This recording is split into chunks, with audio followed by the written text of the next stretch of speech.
আপনাকে আমি 2000 বছরের ইতিহাস এই 20 মিনিটে বলে শেষ করে দেব। কত হাজার বছর? 2000 বছর। ইহুদি কারা? ইহুদি আর বনু ইসরাইল কি এক? উত্তর না। ভালো করে কথাগুলো শোনেন, এগুলো বই পড়তে অনেক সময় লাগবে আপনার, এবং ঘাটাঘাটি করতে অনেক সময় লাগবে, খুব অল্প সময় বুঝে না। ইহুদি বনু ইসরাইল এক নয়। বনু ইসরাইল কাদেরকে বলা হয়? ইব্রাহিম আলাইহিস সালামের ছেলে, এক ছেলের নাম ইসমাইল, এক ছেলের নাম ইসহাক। ঠিক আছে? ইসমাইল আলাইহিস সালাম থাকেন মক্কায়, সেখানে তাকে কেন্দ্র করে একটা সভ্যতা। এই বংশে সর্বশেষ নবী মুহাম্মদ সাল্লাল্লাহু আলাইহি ওয়াসাল্লামের জন্ম। তার মানে আমরা বনু ইসমাইল। আমরা কারা?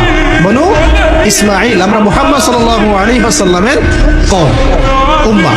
আর এইদিকে আরেক ছেলের নাম হচ্ছে ইসহাক, যিনি থাকেন ওই শামে, ওই প্যালেস্টাইনে, ওই জেরুজালেমে, ওই জায়গা, ওটা শাম। ঠিক আছে? এবং ওখানে তিনি তার বংশ বিস্তার হচ্ছে। আর ছেলের নাম হলো ইয়াকুব। কি নাম? ইয়াকুব আলাইহিস সালামের আরেক নাম হলো ইসরাইল। ইয়াকুব আলাইহিস সালামের আরেক নাম কি? ইসরাইল। এবং তার সন্তানদেরকে বলা হয় বনু ইসরাইল। তার সন্তান অনেক। এই সন্তানদের মধ্যে একজনের নাম ইউসুফ। ঠিক আছে? তারপরে আসছে পরে ইউনুস। এই বনু ইসরাইলের মধ্যেই দাউদ, মুসা, সুলাইমান, ঈসা ইবনে মারিয়াম। বলা হয় 1,24,000 নবী রাসূলের মধ্যে বেশিরভাগই এখানে এসেছে। তাহলে বনু ইসরাইল বলা হচ্ছে এই কওমটাকে। তা ওদের নাম বনু ইসরাইল থেকে ইহুদি হলো কখন? যখন তারা ঈসা আলাইহিস সালামকে স্বীকার করলো না তখন। ঈসা আলাইহিস সালাম কি তাদের মধ্যে আসেন নাই? সেই ঈসা আলাইহিস সালামকে যখন তারা অস্বীকার করলো, তখন তাদের নাম আল্লাহ পাক এই বনু ইসরাইল থেকে পরিবর্তন করে হাদু দিয়েছেন কোরআন। কুল ইয়া আইয়ুহাল্লাযীনা হাদু ইন যাআমতুম আন্নাকুম আউলিয়াউ লিল্লাহি মিন দুনিন নাস ফাতামান্নাউল মাউত। আছে না কোরআনে? অনেক জায়গা আছে। আল্লাহ পাক তখন তাদেরকে আর বনু ইসরাইল বলছেন না, বলছেন ইয়াহুদ। কি বলছেন? এই যে নাম আসলো ইহুদি। বনু ইসরাইল এবং ইহুদি এক নয়। বনু ইসরাইলরা ভালো ছিল এবং তারা ওই সময়কার মুসলিম ছিল। যখন তারা আল্লাহ পাকের আনুগত্য করেছিল, আল্লাহ পাক তাদেরকে সমৃদ্ধি দিয়েছিলেন, ঠিক আমাদের মতোই। আর যখন তারা আল্লাহ পাকের আনুগত্য করে নাই, পথভ্রষ্ট হয়ে যায়, আল্লাহ পাক তাদেরকে শাস্তি দিয়েছেন। এক পর্যায়ে তারা যখন নবীদেরকে হত্যা করা শুরু করেছিল, অনেক নবীকে হত্যাও করেছে। যেমন জাকারিয়া আলাইহিস সালামকে তারা হত্যা করেছে, ইয়াহইয়া আলাইহিস সালামকে হত্যা করেছে। সূরা ইয়াসিন পড়ে দেখেন, ওখানে একই দিনে 3 জন নবীকে হত্যা করা।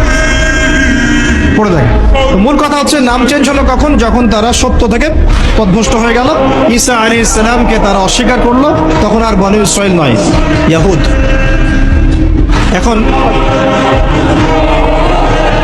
তাদের মধ্যে একজন অন্যতম নবী ছিলেন দাউদ আলাইহিস সালাম। কি নাম?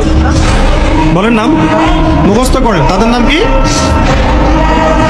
আচ্ছা, দাউদ আলাইহিস সালাম ছোট, তখন 14-15 বছর বয়স হবে। আল্লাহ পাক মুসা আলাইহিস সালামকে বলেছিলেন, তুমি তোমার সম্প্রদায়কে নিয়ে এই জেরুজালেমে যুদ্ধ করবে। কাকে বলেছেন? মুসা আলাইহিস সালাম। তুমি মুসা আলাইহিস সালাম তোমার সম্প্রদায়কে নিয়ে এই জেরুজালেমে গিয়ে যুদ্ধ করো। ওখানে আমালেকা নামে একটা সম্প্রদায় আছে, এরা খুবই শক্তিশালী। তবে তোমরা যদি ইমানদার হও, তোমরা এর উপর বিজয় লাভ করবে। এর আগ পর্যন্ত এরা কিন্তু ওখানে ঢুকতে পারে নাই। কথা বুঝতে পারছেন?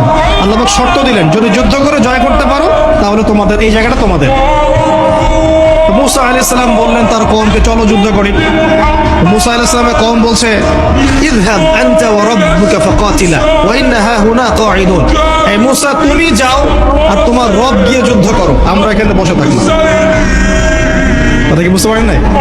মানে এরা কোন কওম? ওই যে ফেরাউনকে ডুবে মরতে দেখেও বিশ্বাস করে না, বাছুর পূজা শুরু করে, আল্লাহ পাক একটার পর একটা নিদর্শন দেখান, তাও অস্বীকার করে। তাওরাত নিতে গিয়েছেন মুসা আলাইহিস সালাম, এসে দেখেন তারা বাছুর পূজা শুরু করেছে। মান্না সালোয়া আল্লাহ দিচ্ছেন, তাও অস্বীকার করে। মৃত থেকে জীবিত করেন, তাও অস্বীকার করে। শেষমেশ বলে বসলো যে, ইয়া মুসা লান নুমিনা লাকা হাত্তা নারাল্লাহ জাহরা। হে মুসা, আমরা তোমার প্রতি বিশ্বাস করব না যতক্ষণ আল্লাহকে সামনে দেখাচ্ছ আমাদের চোখ দিয়ে। এটা সেই জাত যে নবীদেরকে এত কষ্ট দিয়েছে।